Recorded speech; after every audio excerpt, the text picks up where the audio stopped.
Hello! So, mo ni siya ang showroom dress up na one bedroom sa Aurea Residences. So, follow me so I can show you inside. So, here, pwede ka manaan na siya, ibutang nga ka ng provision para butangan sa washing machine. So, pwede siya so, na siya yung nilid kayo ng counter top. And so, yung lower cabinet o upper cabinet. So, here, dali pa sa imong dining area. So, dali mo magkakaroon.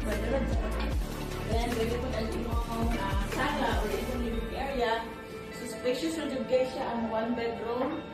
No? So, dali ta sa paingon sa ihang bathroom. So, mani ang bathroom. So, spacious ka po siya.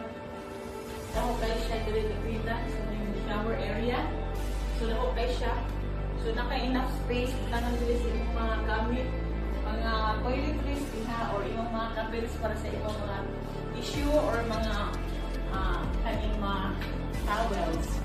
So, dahil yung dili. So, makita niyo ang tiles sa may tiles, no? Then, ang ilap pong gamit dili nga kanang sa room nga tiles is kanang kuan wood planks. So, mas ito, pili siya dali magaras-garas. So, dili po spacious ka ilang room. This is a 45 square meters na one bedroom. So, ang king size bed, so, dali guys siya. Sakto na guys siya, enough for good, no? And so, napakay diri sa imong para butangan sa imong pwede imong office na gamay, agikat din magtrabaho. Then, nakay TV sa diri dapitasan. So, nindot kay sa gawas pa, kung siya high ceiling, pwede ka makabutang og loose guy, by the way.